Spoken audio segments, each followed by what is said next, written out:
Okay guys, now this is the day we disassemble this transmission.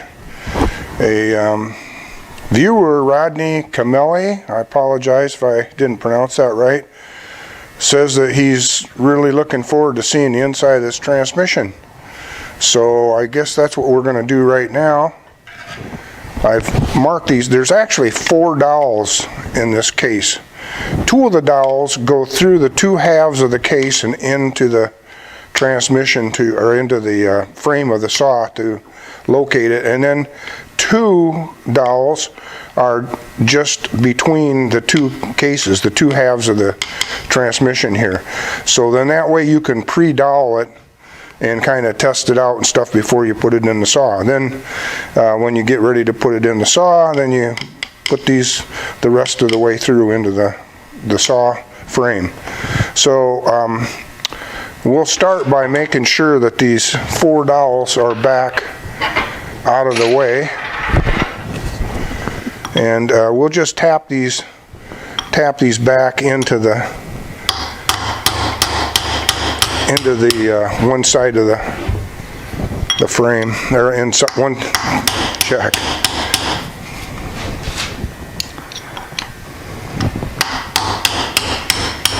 We don't have to take them all the way out.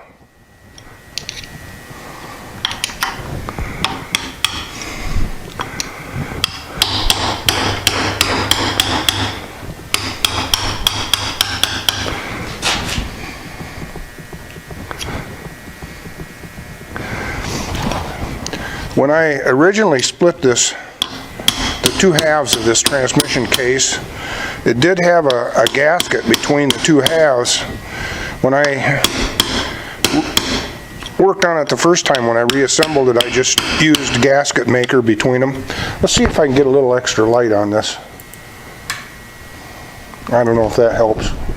Let's see. Yeah, maybe a little bit. So the gasket maker did the job. I see absolutely no signs of leakage, and it's a lot easier than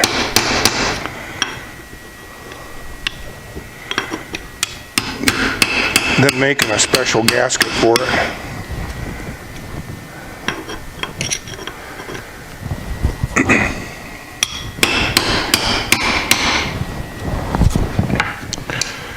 I'm trying not to pound these all the way through. I'd like to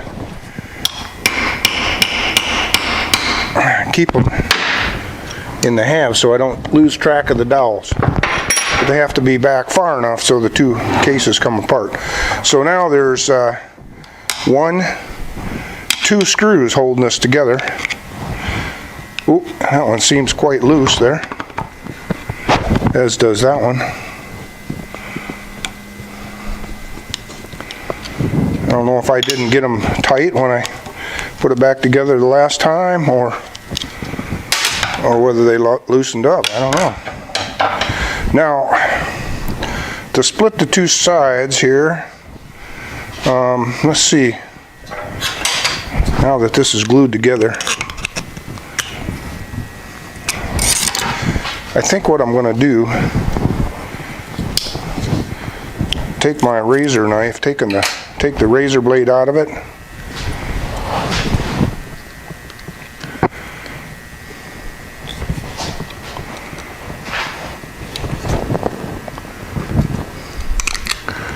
there's no pry slots on this case.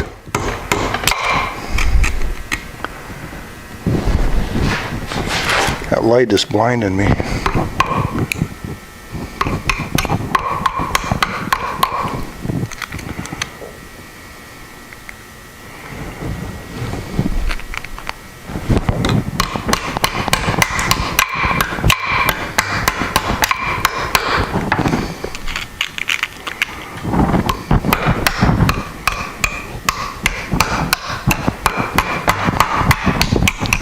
Okay, so this is just kind of popping the vacuum, or well, it's not really a vacuum, it's just kind of popping.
just get this bad boy started here.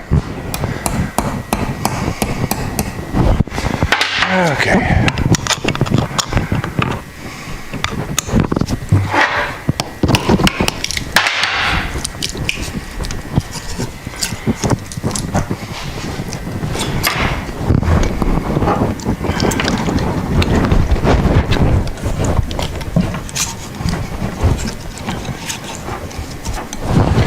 Got this case, two halves glued together. Okay, it should come now. And I believe I brought it, I took it out this way. There's really nothing too complicated inside here. The only thing you have to be careful of is there's these shims that go at the end of the shafts, and they're basically round, like washer style shims, and there's stacks of them in here, 2 or 3 in a stack. You got to make sure that you get those back in the right spots. And I didn't do that, and the first time I took it apart, and boy, I had the devil's own time. It took me forever to figure out and get the lash and stuff right on these gears. So now pay attention to that if you ever take one of these apart. Well, I tell you, that gasket maker is good stuff. Look at that. Form a gasket.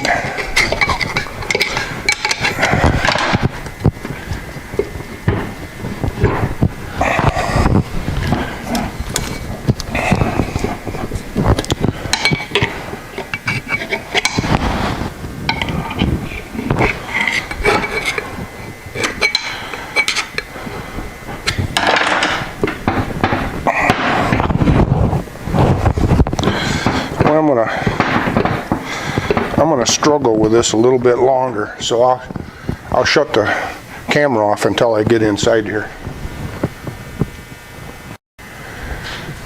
Okay, here's our first look at the inside of this transmission, and this right here is a bushing that supports the end of this shaft down in here. I remade that when I rebuilt it the first time. This is one of the original, well, all of the helix gears that you see in here are all original gears. The ones that I made are down inside here, down in here. I don't know if you can, let's see, maybe you can see that. And this is the shifter fork, and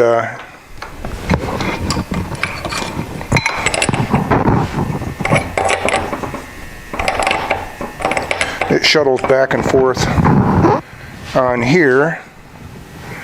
Let's see, how does that work? Okay, it goes like so. Yeah. Why is that tight? There must be something. Okay, there's the shifter fork. We'll pull that out and pull this gear out here. Got to remember this bearing here, and then you got to remember that this stack of shims goes here, and here's the gear, the pinion that I made, and it looks like it's in good shape. Yeah, there's no wear on that. So that straight cut pinion I made.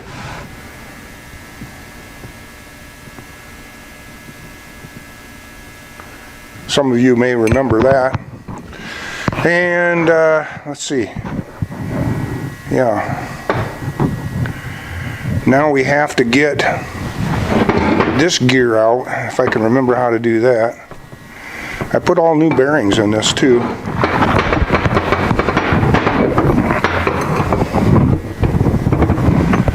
Let's see, which way does that come out?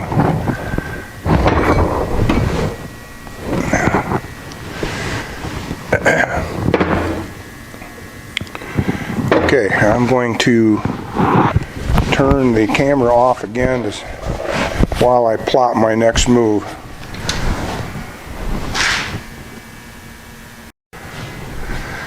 Okay, if I remember right, the next move is to take this dust cover off of here.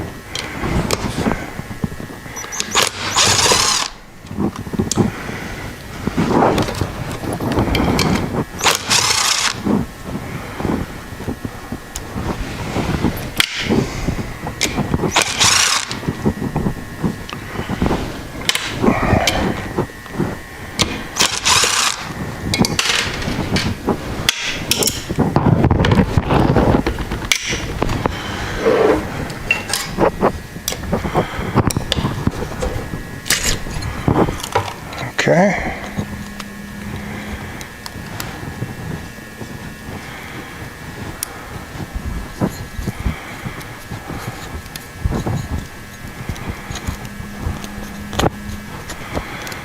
I think we can get by with just taking the one off.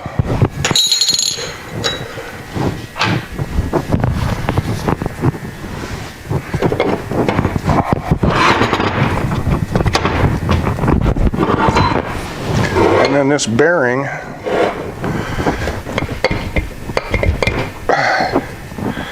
I think we can take that bearing out from the top. Let me get some pliers.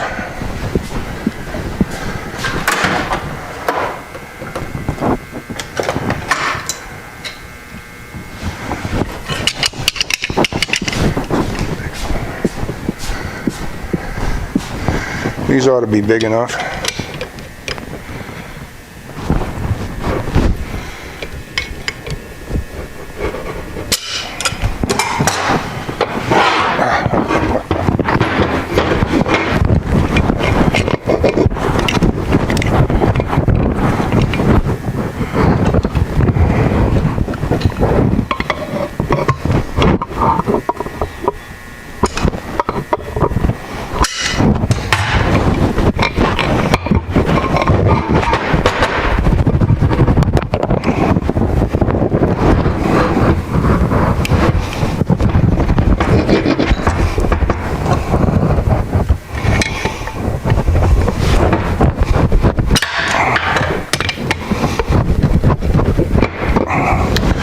Okay, there's that bearing.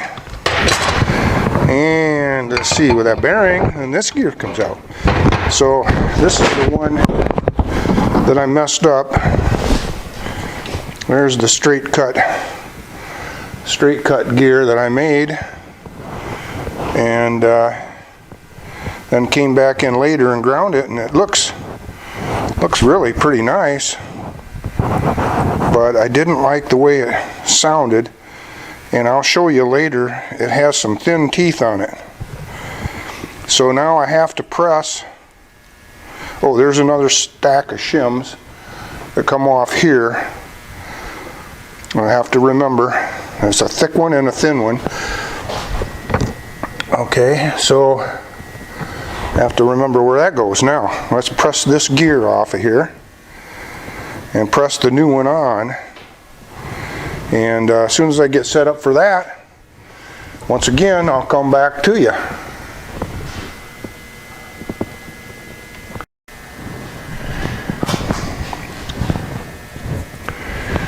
Alrighty, I pressed that new gear on. Sorry, I didn't film that. It was really not that exciting. So now we can install that in here, and let's put this bearing back in here, if you can see it.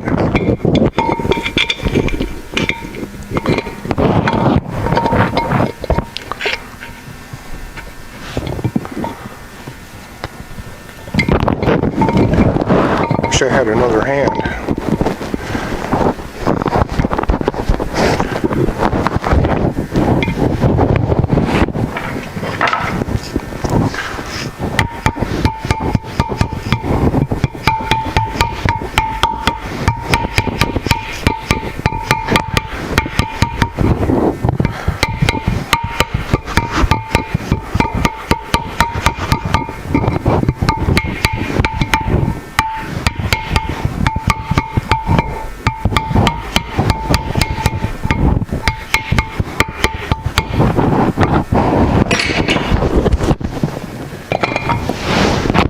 hard to do that left-handed. Shoot.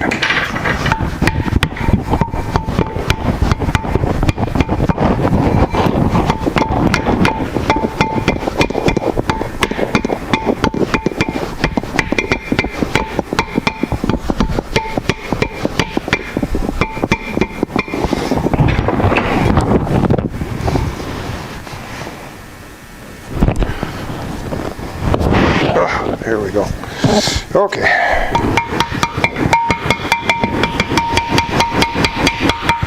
Easy does it.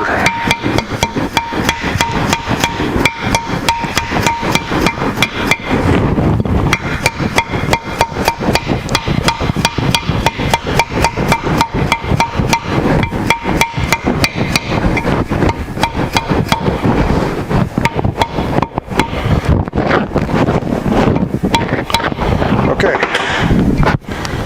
now the new gear is in there, and okay.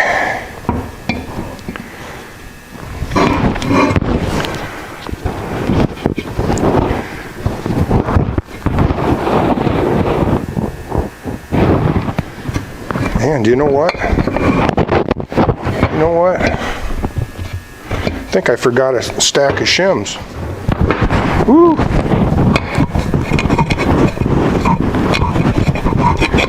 Okay, let me wrestle with this.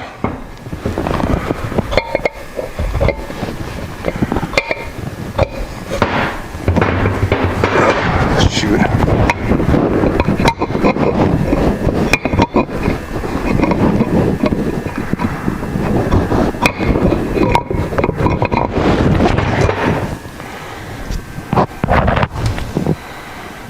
No, I couldn't have forgot a stack of shims. Okay.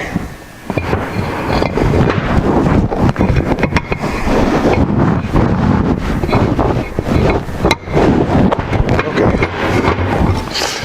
Alrighty.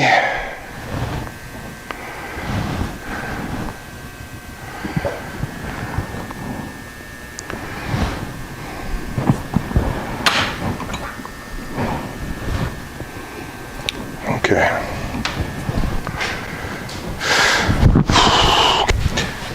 So now the new gear and its shaft is in there, and then this pinion that I had made before, now that goes in next.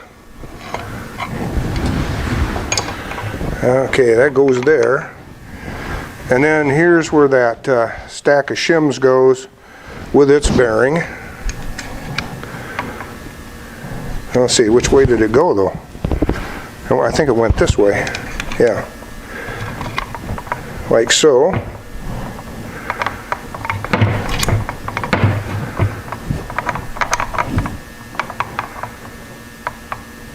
Yeah. Now here's where it gets hairy. Now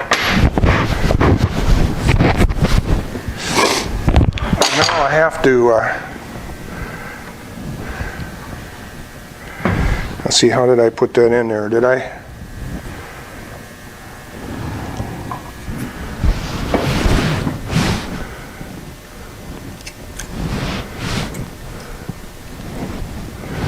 Okay. Now I don't know if you're going to be able to see much here. I think I'm going to move you around to the side. This takes a lot of fiddling and jiggling to get this thing together here.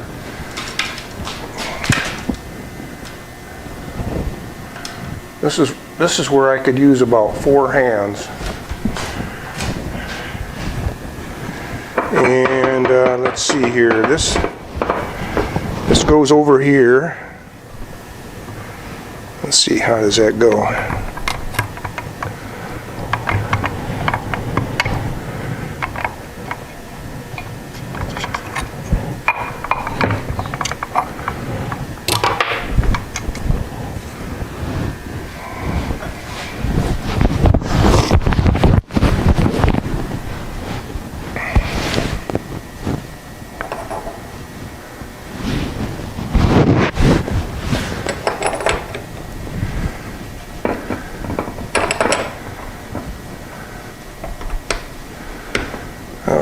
got to get everything just lined up just right.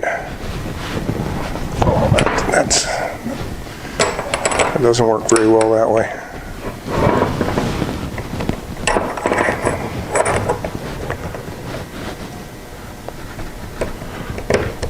I'm all thumbs this morning. This afternoon, I should say. Okay. That shim is in place. And this goes into this one here, and then this one goes into this one. So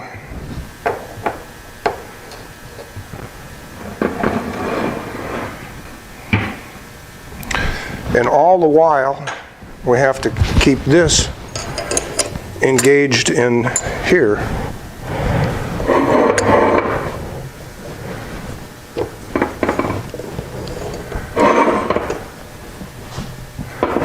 It seems impossible, doesn't it? And this was where I lose the audio. I think my remote mic went dead. So I went to get some 4x4s to get this transmission up off the table. There's about 4 things that have to line up at the same time, and then the shifting fork keeps falling out.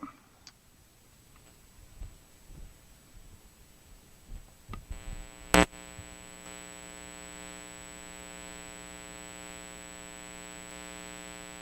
then I'm thinking, maybe I should have the other side on the blocks.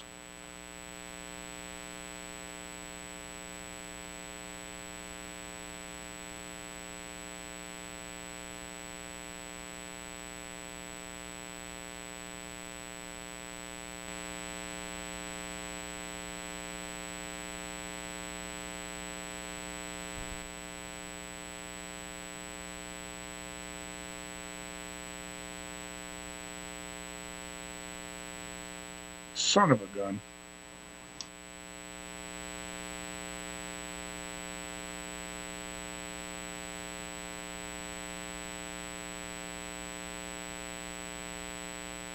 So I'm starting to think this approach isn't going to work.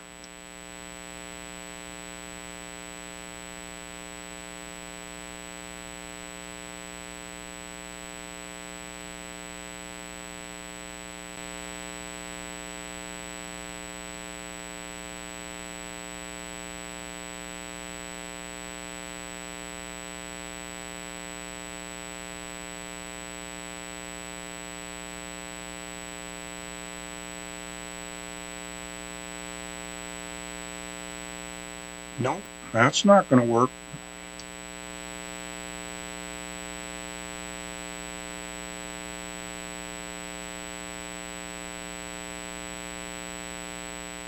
I'm starting to get a little hot under the collar now.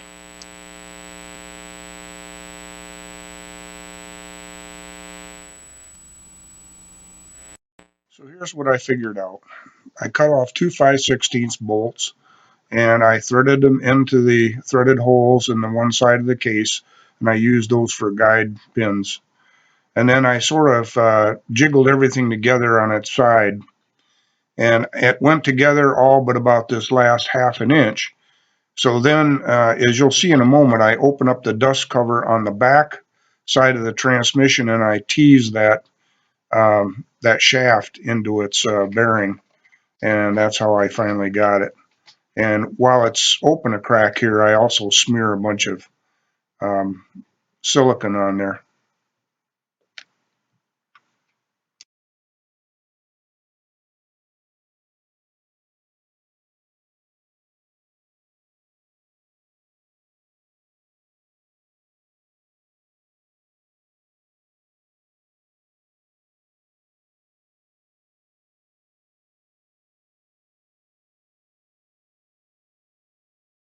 Notice I'm using 2 welding magnets to hold this thing in a workable position. I found that was very helpful.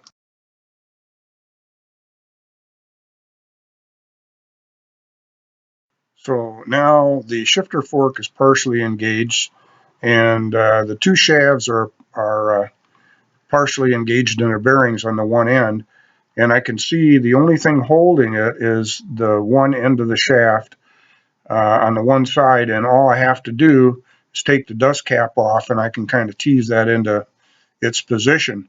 So now's the time to put the silicone sealant on the case. Now I try to squeeze the silicone directly from the tube onto the case, and it's so cold in my shop that it's just not flowing. So eventually I figure out it's easier to just put it on a putty knife and spread it out like peanut butter.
See what I tell you? We'll get it.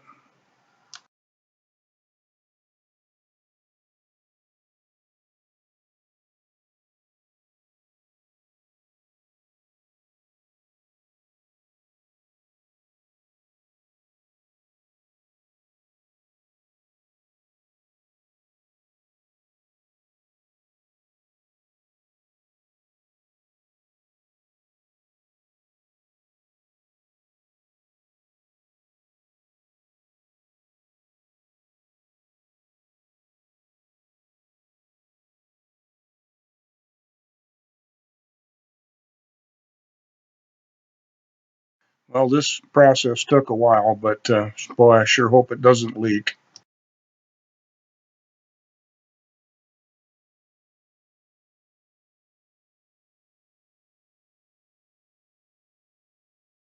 So it's finally together, and so I'll just play with it a little bit here and make sure it sounds smooth and nothing's dragging, and sort of basking in the success of this long ordeal. So there you have it. I'll just let the gasket maker material set up a little bit, maybe for a couple hours, and then I will finish tightening up the bolts, and then we'll be putting it in the saw. So that'll be on the next one. So have a good week, guys. We'll catch you on the next one. Bye. Oh, I don't know why this turned out so darn blurry, but this is a flock of turkeys on the south side of my house in the hayfield, and I'm standing on my deck.